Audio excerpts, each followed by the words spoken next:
everybody back. One announcement to make. If you're going to the Desert Museum on Monday afternoon, you have to sign in by the end of this break to make sure you get a spot in the band. And we have Frits Beukers now. Okay, thank you very much. Well, it's a great pleasure to speak here for this winter school. I guess the subject is a subject that perhaps not everybody is very acquainted with, but at least I hope that with this couple of lectures I'll be able to arouse your interest a little bit. Personally, I believe that the subject of ENG functions is not only of interest for transcendence theory, that's where they popped up, but also especially the G functions has some interest in themselves, and this is something that I'd like to make clear during these lectures. Another thing that I'd like to say to you is that I prepared notes, which are on the internet. However, while preparing notes, basically I made sure that I wrote down everything I more or less wanted to cover, including all the nasty details and technicalities.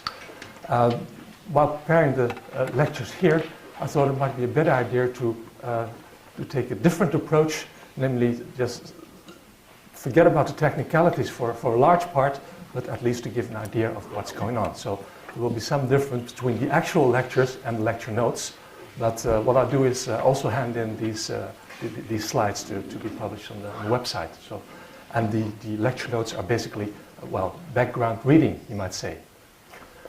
Okay, so let's start with a problem that, well, you may want to ask at some point.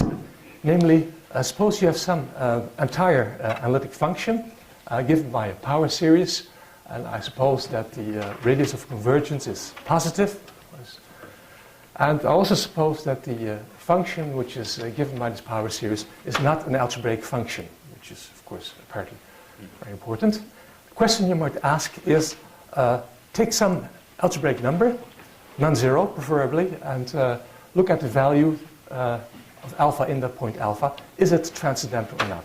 Is it possible to give some general statements about this problem? Well, I can say the following. The answer is usually no. The point is that we need some restrictions on this power series. And that's precisely what the ENG functions are going to be about.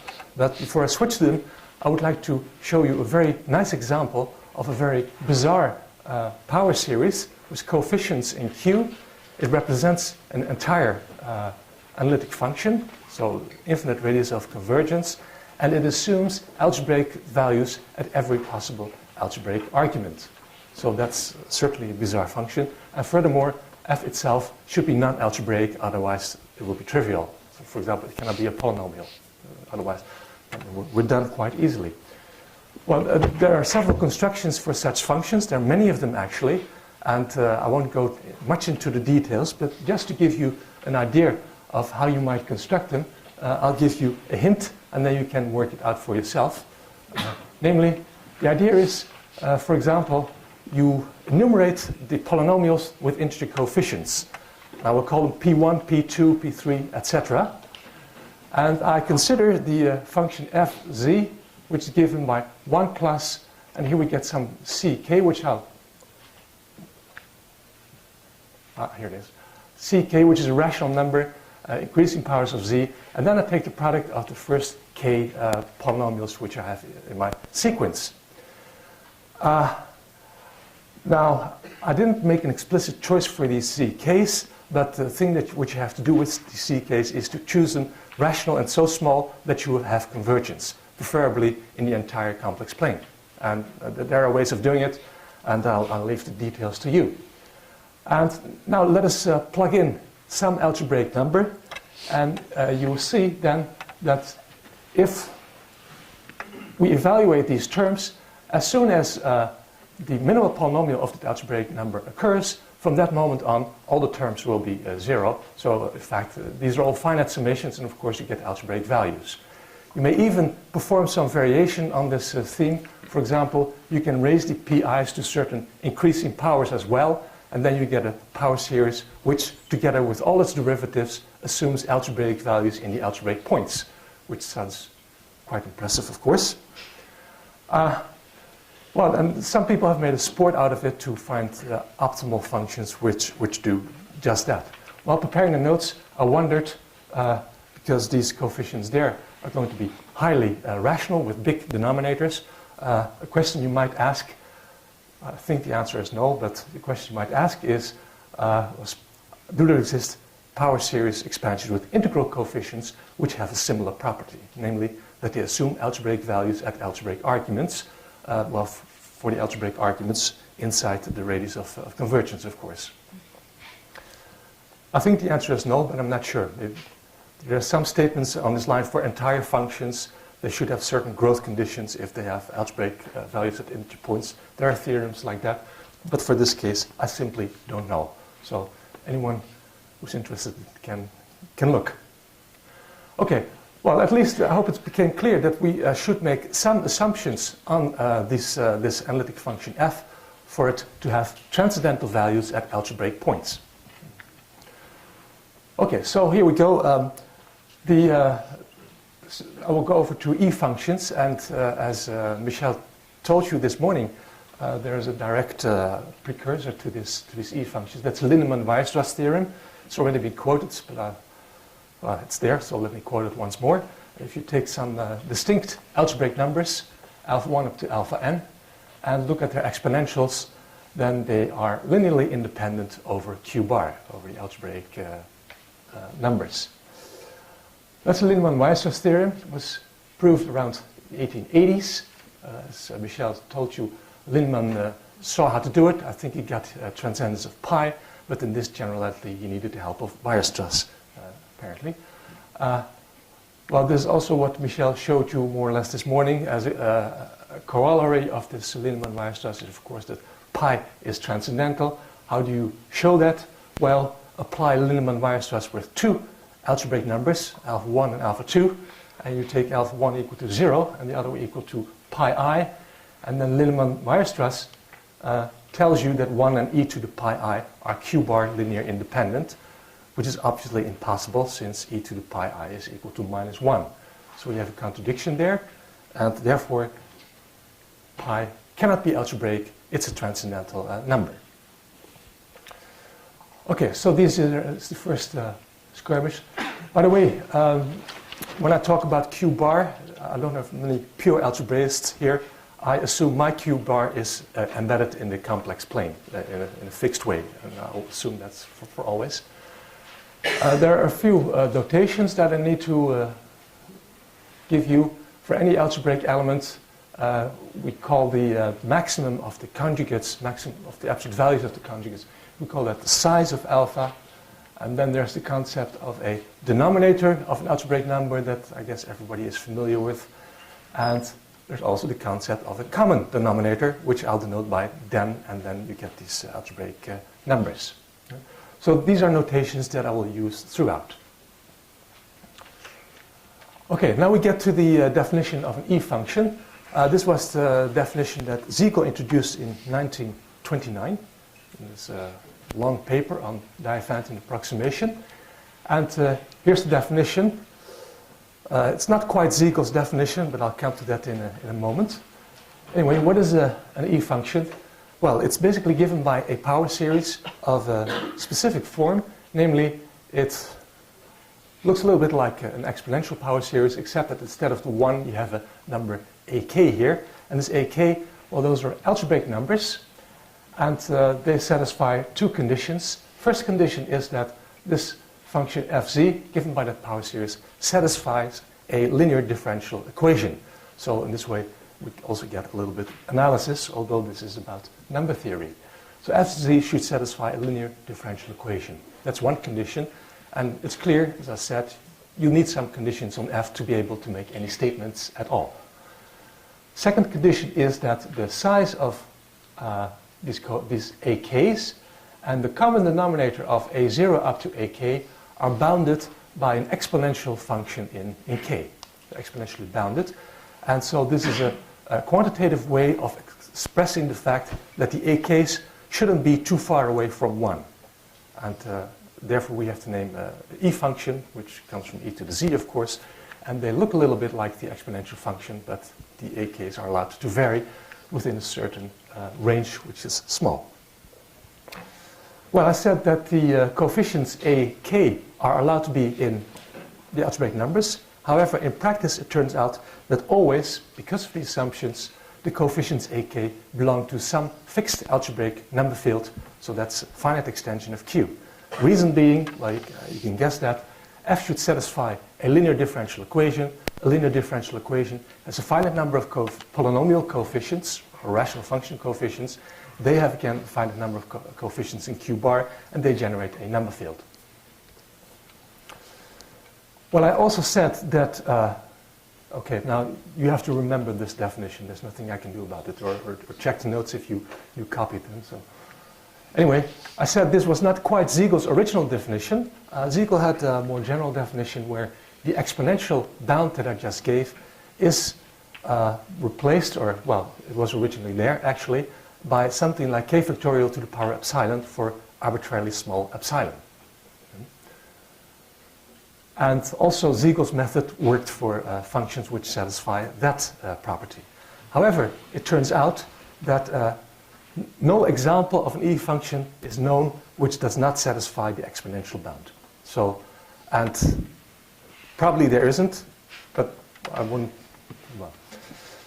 The reason probably being that if you have a function which satisfies a differential equation, that gives restrictions on the arithmetic nature of the coefficients. And that's a theme that I like to come back all the time.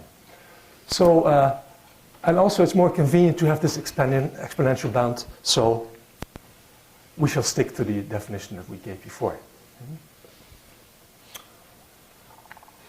Okay, let me give some examples. As I said, the usual exponential function, we can make some variation, x of az, where a is a non-zero algebraic number, is an example of an e function, as everybody can easily check. And a second example is a nice one. That's j0, that's the 0th Bessel function. And if you plug in minus z squared there, you get a nice series expansion, which looks like this. It's confusing at first sight because we have two k factorials, and our e function had one k factorial. However, at the last moment I added this, that should have been a k. You can see it's added at the last moment. It should be a k, so it's 2k choose k. And now you see that the factorial which we have there corresponds to the exponent of z, which you find up there. Yeah. Yes? What was your bound of the denominator of the number? Exponential. It's the same as the bounded coefficient. Yes, but you have to take off the factorial. So forget about the factorial, and then you look at the remaining numbers. And so, for example, in this case, you should have to look at, well, 2k choose k, and those are obviously numbers with denominator 1, so that's okay. And they also have, they're bounded by 4 to the k, so that's, everything's fine there. Okay, so this is a little trick to turn this Bessel function indeed into an e function. And, well, Siegel with his method showed a lot of transcendence results on values of Bessel functions, which were otherwise difficult to approach. Let me show you the differential equation of the two functions. Here, very easy. I guess the exponential is clear, and, well, for people who know the Bessel function, it should be more or less obvious. It's something like that, second order differential equation. And, well, I guess there's not much we can say about it, except for the following remark that I'd like to make, that both these differential equations, you know that the leading coefficient, so the coefficient in front of the highest derivative, the zeros of that form the singularities of the differential equation. And it turns out that here you see two examples where this has no finite singularities, and this has z is 0 as a singularity, and no others. It turns out that all the examples that are known, if you look at the differential equations, it turns out that only z is 0 is the only finite singularity. So that's also something to keep an eye on and wonder if this is always true for e functions. Okay, here's another example. So this is a so-called confluent hypergeometric function. And, well, I guess hypergeometric functions are going to be abundant Paula, after this lecture, will also speak about hypergeometric functions. So I'll give you the definition. This is the general definition of a hypergeometric function. So what do you have? Its notation is fpq. You have a bunch of parameters, and there's a variable. I already raised it here just to make it an E function. But let's look at those parameters first. They occur in the power series expansion as symbols of that type. And those bracket symbols are kind of factorial symbols, basically. They're called Pochhammer symbols. And for example, x parentheses n is the Pochhammer symbol defined by this product. So basically, it's a generalization of n factorial. N factorial starts with 1, 2, 3, etc. The Pochhammer symbol starts with x, x plus 1, etc. until you have n factors. What else can be said? Well, in order to have convergence here, you better have that q plus 1 is bigger or equal than p. And furthermore, if we want this to be an E function, we even need that q is greater or equal than p, so as to have an extra factorial in the denominator. And I put in this z to the q plus 1 minus p for the same reason that I put in z squared in the case of the Bessel function, in order to be able to sneak in this 2k factorial. And here I can, to show it's an exercise, by the way, to show that's an E function, but this gives us the possibility to sneak in a q plus 1 minus p n factorial, k factorial denominator. So this is the confluent hypergeometric series. Why is it called confluent?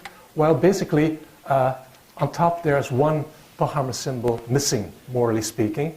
And if the number of Pochhammer symbols up and above are the same, we speak of an ordinary hypergeometric function. And they will become important in the case of G functions.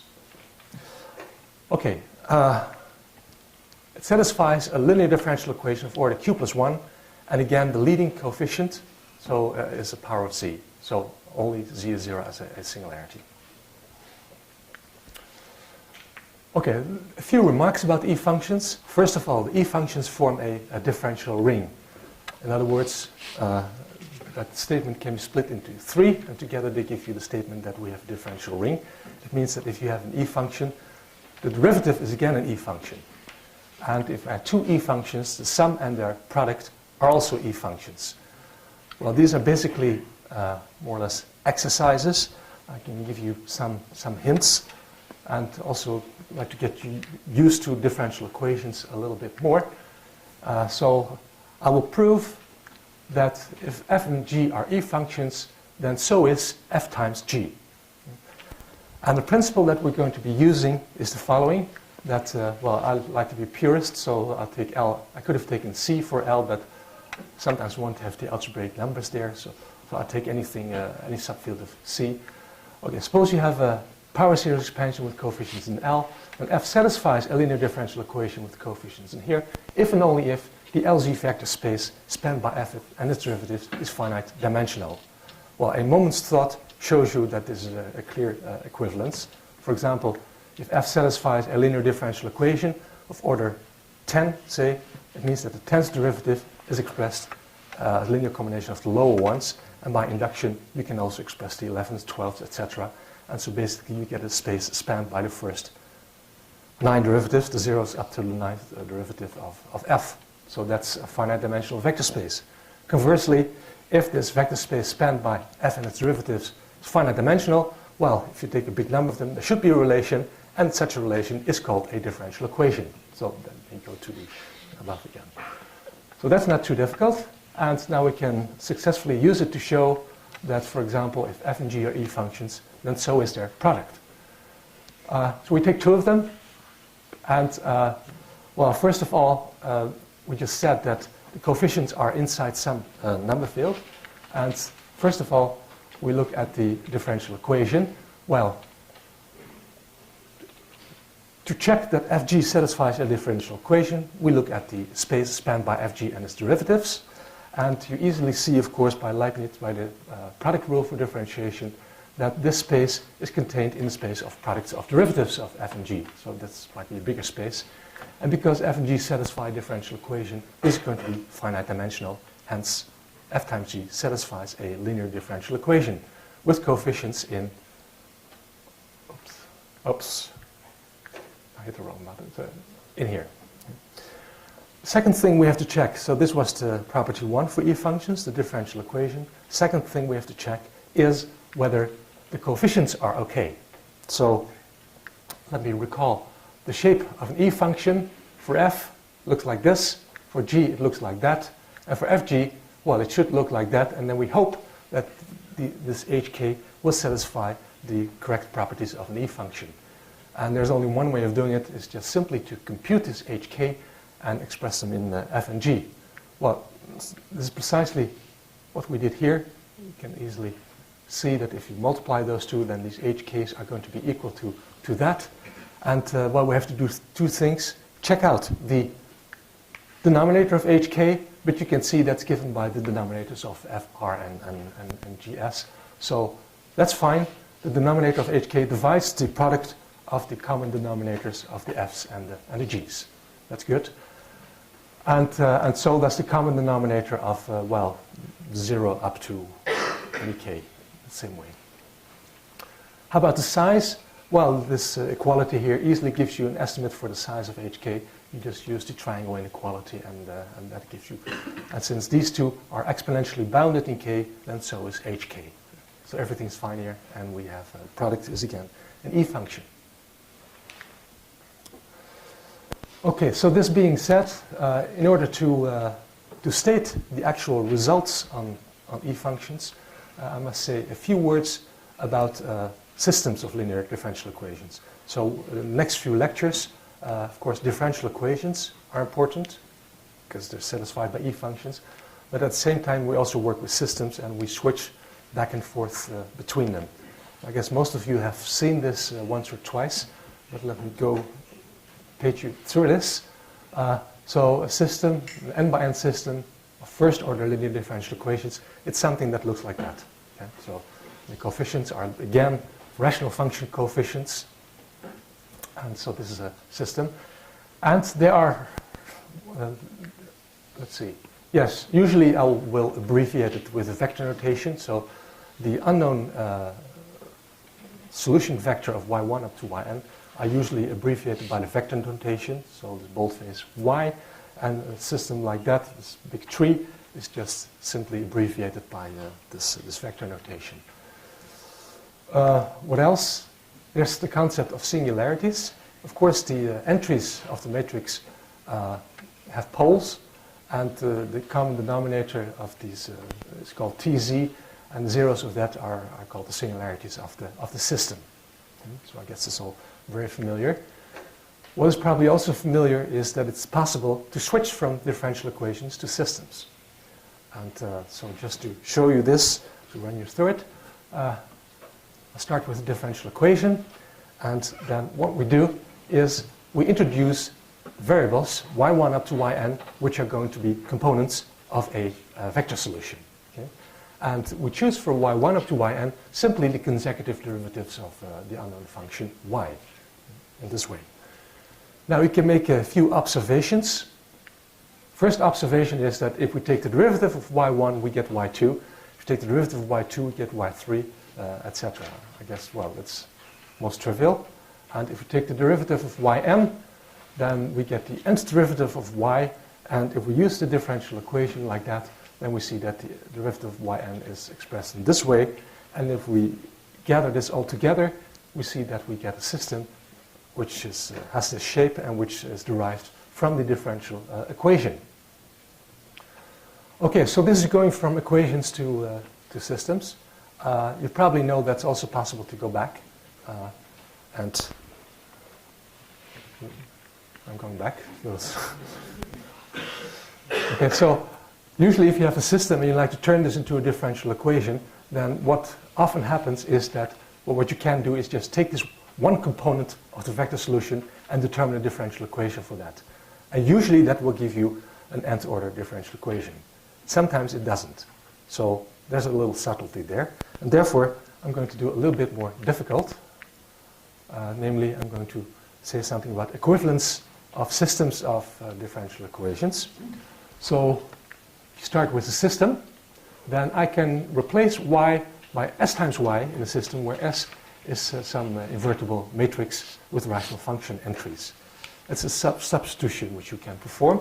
And if you do that, plug in, replace y by sy, work everything out, it turns out that the new y is going to be a linear differential equation of that type. And so these two are related by a sort of a gauge transformation, as it's called. And this is the new operator. Well, we shall say that this differential system and the original differential system are equivalent over LZ. Okay, that's just a way of saying things. And so it's nice to have this freedom of looking at equivalent systems for many purposes. Well, here we get a following proposition. If you take any system of equations with coefficients in LZ, then it's equivalent to a system which comes from a differential equation in the way which I just sketched. So that's a proposition, and I'll page you quickly on how to do it. As I said, usually I start by taking y1 and deriving a differential equation for that. Sometimes you end up with a differential equation which has too low an order, so you have to be more subtle. And in general, you can say, well, take a linear combination of y1 up to yn with polynomial coefficients. Well, that should certainly do the trick if you choose the polynomials well enough. Well, what you can do now is that notice that if you take derivatives, of f, well, you have to take derivatives of the y's. You use the differential equation to turn them into y's again, and then basically you see that the nth derivative is again going to be a linear combination of y1 up to yn with rational function coefficients again. Okay? And now we take n of those derivatives in total, look at the coefficient vectors here, and denote their determinant by delta. Now we're hoping that delta is non-zero, so it's invertible, because if it is invertible, then this matrix can serve as an equivalence transformation for going from the system to the differential equation, which is then the differential equation satisfied by this f. Okay, this is something you hope for, and this is the cyclic vector lemma, as it's called, which guarantees the existence of P1 up to Pn. I'm not going to prove that one, but I wanted to show you this because the theme of taking derivatives of a linear form like that and looking at this matrix and wanting this determinant to be non-zero is a theme which occurs at least 2 or 3 times more often. So it's a very basic operation which happens. Okay, well, it's very strange. You have to go through quite a bit of effort to show that you have this P1 up to Pn. But of course, in practice, if you take anything that comes to your mind, then this will work. You have to be extremely unlucky if it doesn't work. So that's how life is. And even with divergent approximation, it's worse. Okay, then we get to the actual Z-Shidlovsky theorem. Usually this is stated in terms of using a differential first-order system. Okay, let's go through it. So suppose we have, I forgot the parentheses here, suppose f1 up to fn is a solution vector of this system of differential first-order system, and suppose that all the components are E functions. So for example, if we have the Bessel function or this convoluent equation, you can turn this equation into a system, and it will certainly satisfy this requirement. Okay, so let Tz be basically the common pole of the entries of A, Z, and take now any algebraic number which is not zero and which is not a singularity of the system. Then the Z-Shidlovsky statement is that the transcendence degree of a Q bar of the values of f1 up to fn is the same as the transcendence degree of f1 up to fn as functions over f cz. So this is the perfect transcendence statement. You couldn't have it better, actually. It's all you might hope for if you do a transcendence. So that basically, so for example, if, did I write it here? Here. So if f1 up to fm are algebraically independent over the rational functions, then the same holds for all of their values at algebraic points, as long as those algebraic points are not zero or a singularity. And so this is quite a strong statement. Well, I've written here two dates.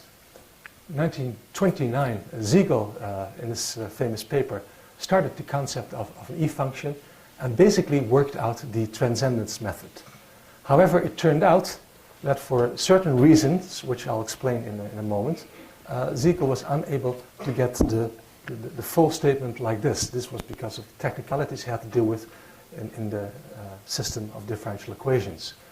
And so he had to introduce some, well, rather involved concepts.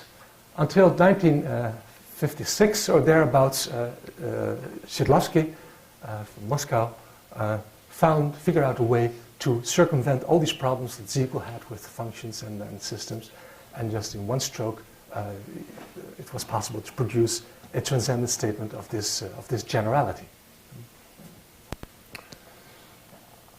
Okay, well, I guess this was 1956, and all people were left to do in this area was, well, if you want to show algebraic independence of numbers, you should prove algebraic independence of functions.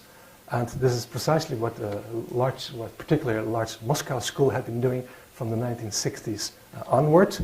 And so the thing was that to cook up E-functions that are as general as possible and show that they are algebraically independent over the rational functions. Well, the main examples that people are looking at they're usually hypergeometric functions again. That's basically all people can think of, so to speak. But it's interesting enough. So. It also turned out that in the 1980s that using differential Galois theory in this work is an extremely good idea.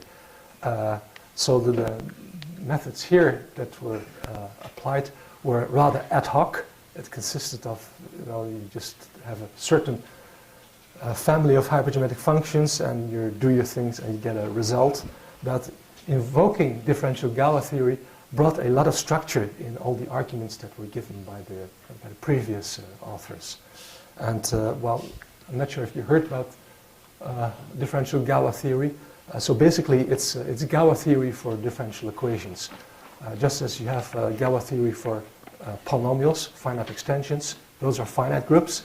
It's also possible to start with a differential equation, look at the space of solutions and their derivatives. This generates a big field of, well, usually positive transcendence degree, and on it you can define a group, a kind of Galois group, which is then called the differential Galois group, and this is a Lie group, a finite dimensional Lie group, always. And so the task is to determine the shape of this Lie group that goes with the differential equation. And that's a very interesting sport to do. So. Okay, well, using this Galois theory, it's possible, for example, to produce very strange examples of E-functions that satisfy very strange relations.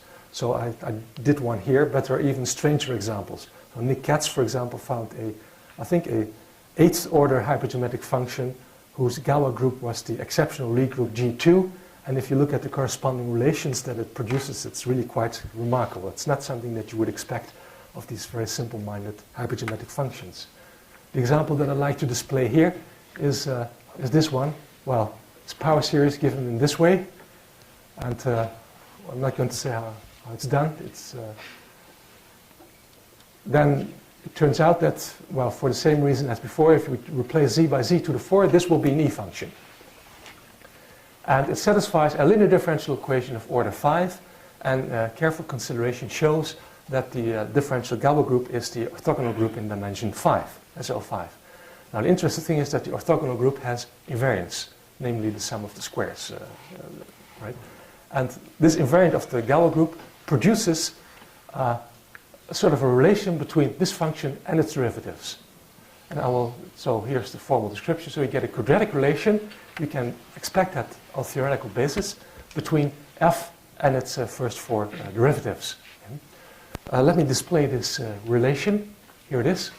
So I will turn to this f, which I originally defined. And this f and its derivatives satisfy this quadratic relation. So this is a 5 by 5 matrix, which you see displayed here. And this boldface f is basically the vector whose components are f and its derivatives, while derivatives with respect to this particular homogeneous operator. And using this operator, well, sees to it that this matrix gets a very nice shape. Well, never mind how we got it, and also never mind what it looks like precisely, but it may quite often, it may happen that E functions, they tend to be very transcendental, but still E functions may satisfy relations. Okay. Well, now I should say something about the way that Ziegel proved, Ziegel and Szydlowski, I should say, proved the theorem. Well, it's a large amount of estimates that have to be performed. Instead of giving you the full details, I will highlight a few important points and also try to explain what Szydlowski's contribution is. Okay? Well, as Michel explained this morning, so this comes in very handy that that's a prepared way in this sense. If you want to disprove a relation between function values of this sort, you have to make a construction. By the way, I only look here at linear relations between f1 up to fm. That suffices, actually, because if you want to have transcendent statements, all you have to do is look at linear relations between monomials of the function values, and the monomials are again E functions. So if you apply this linear business to the monomials of the E functions, then you're doing the same thing again. So we restrict to linear forms in the values of the E functions. Okay, right. Well, suppose we have f1 up to fn, solution vector of this system. I'm going to plug in alpha, and I wonder, are they going to be algebraically or linearly independent over Q bar? Well, suppose not. There should be a relation of this form, and well, for future applications, I will assume that maybe there are extra relations. Maybe there are more Q bar linear relations between them, so I will assume there are n of them instead of one. That's never hurts. Okay, we like to disprove this, show that it's not possible. In order to do that, we cook up, I'm going to introduce the number field K, which involves everything which is here on this slide, so that's okay. What we do is we cook up a number of additional relations. The additional relations cannot be zero relations, but they're small relations. In other words, we're going to cook up missing n minus m inequalities, and those are linear forms, again in the function values, but instead of being zero, I will assume they were very small. So delta is a very small number, and we're going to cook them up. I will tell you in a moment just how we're going to do that. First of all, I'd like to show you that maybe this is a sensible way of approaching the problem, getting a contradiction. Okay, so we'll assume that these numbers here are algebraic integers. We can always multiply out denominators.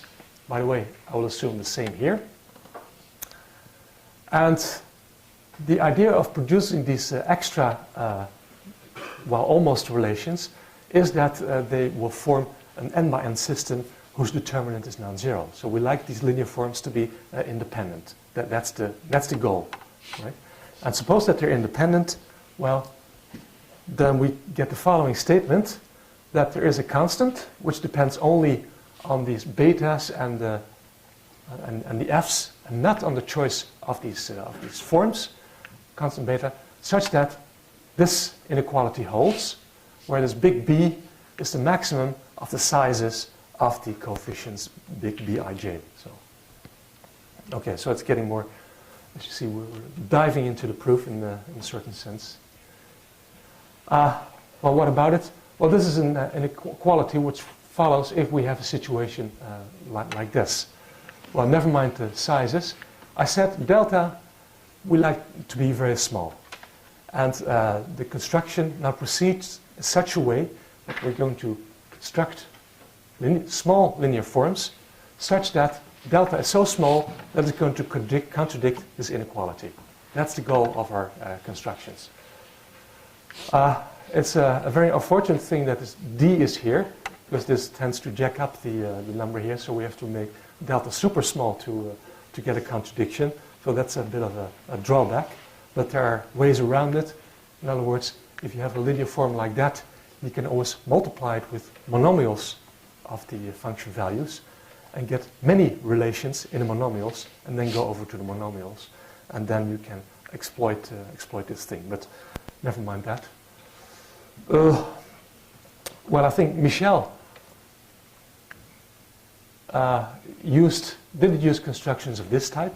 He approximated the individual numbers by rational numbers with a given denominator. I think these are called type 2 approximations in the sense that they're homogeneous approximations of the set of numbers. Michel worked with so-called type 1 approximations. Okay. Well, on the next slide you see why this inequality should hold. And basically it mimics what Michel did this morning, except that Michel did everything over Q. I will do it over the algebraic numbers. But if you look at the shape of things, everything's still the same, except that you have to be a little bit handy with algebraic numbers. So let us rewrite the relations that were on the previous slide. So for example, here we see the betas, and the betas confronted with the f's, they produce the zero relations. So you have those zeros on the right. The big B's confronted with the f's produce, well, non-zero values possibly, but those are small values in the sense that their absolute value is less than this delta. Okay? So that's the setup we produced on the previous slide. Now we're going to work with it. We assume that this has determinant non-zero. And then you can apply Kramer's rule to solve this equation for f1 alpha up to fn alpha, and you get a thing like this. So this delta here is this determinant, and this delta j, well, basically it's this determinant, except that you replace the yth column by this column. Right? And well, I guess you're familiar with Kramer's rule, so you can sort of imagine how it goes. Okay, so that's nice. That looks simple enough. I like to put absolute value signs around it. Well, I have to make sure that this is non-zero to start with, so let's assume f1 alpha is non-zero. Okay? And put absolute value signs around it, so we get this. And then we estimate this, this determinant, where we have these elements here, and the first column is replaced with the right-hand column that we have over there. And if you're careful, you see that, well, you have these deltas that come in, and I forgot the delta. So there should be a delta here. Okay, so think a delta here. So, and then the other b's will contribute to this, this bound here. Oh, that's silly. Well, think of a delta. So you see that delta times this is less than or equal to this thing times delta. Furthermore, there's this lower bound for the absolute value of this delta. It's an algebraic number. So therefore, and it's an algebraic integer, because these were assumed to be integers, therefore the absolute value is bounded below by, so this size of delta to the power minus d minus 1. I made a couple of errors there. And so, and this is bounded below then by, well, you have an estimate for this delta, which is given by simply estimating the terms here. And since it's to the power minus d minus 1, you get a lower bound in terms of b, and again there should be a minus d minus 1. Anyway, if we combine everything together, then we see we get the, well, you don't see it, but you get it, you get this estimate over here. Yeah? Okay, well, so that's the principle. Our estimate falls, well, I won't comment on that. So the point is now to find b's in such a way that as coefficients of linear forms in f's, they're extremely small. Right? And we used a construction which is inspired by Hermite's work, but also by Axel Thue's work on Diophantine approximation. It contains those two ingredients. So Hermite's work was extremely explicit in the sense that Hermite produced approximations. Well, again, these are type 2, whereas Michel discussed the type 1 approximations. Hermite constructed very explicit polynomials that had a high vanishing order over there. The point is, with these general functions, it's not possible, usually not possible, to find explicit approximations. And then the idea of Thue comes in. Thue gave irrationality measures for algebraic numbers, and there he also worked with approximations that he couldn't determine exactly. So he used a sort of linear algebra argument together with an estimate on the sizes of the solutions by its so-called Siegel's lemma. And that's what Siegel does here. That's why he invented this lemma, to just get this working. So using Siegel's lemma, it's possible to cook up polynomials whose degrees are bounded by this big M, whose vanishing order is of this type, and such that also the coefficients of f are decently behaved. I won't give the details because as I said I don't want to really go into that.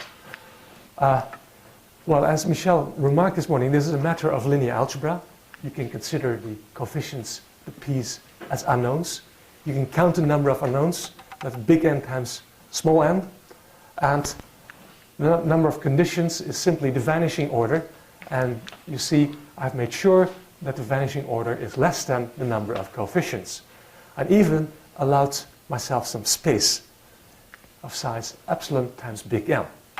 The reason it's there is to obtain good bounds for the coefficients of the p's if you use Siegel's lemma. So you better have a positive epsilon there to make things work. Okay. Now, it's very tempting. So the point is that if you have a very high vanishing order and you like to plug in the number, then the idea is, because you have this high vanishing order, this will be a very small number. These will be algebraic integers, and you get the values of the f's in alpha. So that produces a good linear approximation of f1 alpha up to fn alpha. That's the idea. Only problem is that we wanted not one approximation, we wanted to have several. In fact, we want to have n independent ones in order for this to work at all. So one is not enough. So to produce other ones, we just simply start differentiating. I will write this in vector notation, pf in this sense, and we differentiate. Well, it's very simple to differentiate. So this is Leibniz's rule. Of course, the order decreases by 1. And now we use the differential equation for the f's. Well, I already did it, actually. So this should have been f prime, which is changed into to af. And, well, if we now collect everything which is in front of f, we get this here. And these are new coefficients for another small relation between the f's. And you like to keep on going like that. So, okay, so by the way, these may be rational functions, but if you multiply them out with this common denominator of the a's, everything will work out fine. So we do this n times in total, and now you really hope that these are going to be independent. So the determinant of these rational function vectors should be non-zero. And this is what Siegel struggled with. It was very hard to show that this determinant was non-zero. Only in explicit cases like the Bessel function and some other simple hypergeometric function this was possible. Otherwise it would seem, well. So it took some, well, 25, 30 years. Well, we want that, of course. And then we have Szydłowski's lemma. Szydłowski noticed that if you insist that the vanishing order of the linear form is big enough, in other words, if epsilon is less than 1, then you can be sure that this is non-zero. You may wonder why. Siegel hasn't seen it, but it's a little tricky business to prove this Szydłowski lemma. It's in the notes, so you can look it up there. So, but it takes quite some steps and some use of differential equations. Okay, so but now you have this. We're home free. We just have n independent forms. We plug in alpha, and then we hope to get n independent forms with numerical coefficients. Well, that's not a problem because sometimes you may not get an independent set. However, so this is what we're going to do now. We produce our relations, and we have to invoke an additional statement, namely that the first n coefficient approximation we just cooked up, substitution will not get you anywhere. Sometimes And what you have to do is keep on going, producing new relations.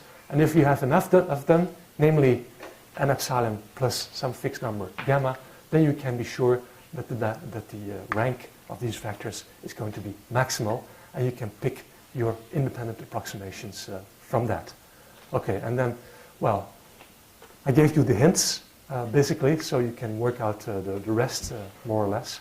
But it's also in the literature, and I will complete the notes on that. Okay, so, well, it's a bit of hand-waving here, but at least I hope you get some idea of the ingredients. Next time, we're going to do Szydlowski-Siegel again, but by a completely different method with completely different principles. So I think I'll stop here. Thanks.